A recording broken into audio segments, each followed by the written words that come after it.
या न्यूज बुलेटिनचे सहप्रायोजक आहेत गोकुळ।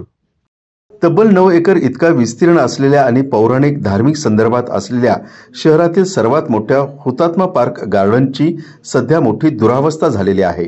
या ठिकाणी अंतर्गत रस्ते, जॉगिंग ट्रॅक तसेच दोन्ही बाजूने असणाऱ्या ओढ्यांच्या भिंतींना संरक्षण कठडा, छत्रपती शिवाजी उद्यम नगरच्या बाजूने संरक्षण भिंत ही कामं करणारा ठेकेदार गेले 6 महिन्यापासून अधिक काळ बेपत्ता आहे।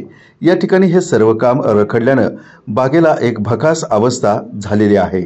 अत्यंत अपुरा असणारा स्टाफ यामुळे दैनंदिन स्वच्छता बागेत होत नाही। तसेच बागेत असणारी ओपन जिम ही पूर्णपणे मोडकळीस आली आहे। एकेकाळी आकर्षण असणारा 150 फूट उंचावर जाणारा कारंजा सध्या पूर्णपणे बंद अवस्थेत आहे। तसेच या ठिकाणी असणारी शहरातील एकमेव स्वामी विवेकानंद यांची पूर्णाकृती आणि त्या ठिकाणचा परिसर सुशोभीकरणात पूर्णपणे रखडला आहे। त्यामुळे या पुतळ्याला देखील एक बकाल अशी अवस्था आली आहे। कोल्हापूर शहर आणि पंचक्रोशीत देश स्वतंत्र लढ्यात बलिदान दिलेल्या हुतात्म्यांची नावे असणारे 4 स्तंभ हे सुद्धा सध्या अत्यंत दुरावस्थेमध्ये आहे। या ठिकाणची बलिदान दिलेल्या सैनिकांची नावे ही सध्या पूर्णपणे अस्पष्ट आणि पुसट झाले आहेत। या ठिकाणी लहान मुलांना खेळण्याची सर्व खेळणी पूर्णपणे निखळली गेली आहेत।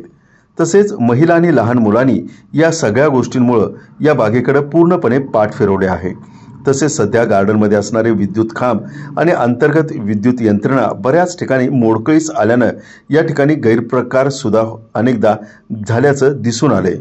ही सर्व परिस्थिती बदलण्यासाठी युद्ध पातळीवरती प्रशासनाने लक्ष घालावे आणि हुतात्मा गार्डनला गतवैभव प्राप्त करून द्यावे अशी अपेक्षा नागरिकांच्या मधून व्यक्त केली जात आहे। टीव्ही नेक्स्ट मराठीसाठी विशेष रिपोर्ट प्रतिनिधी राजेंद्र मकोटे।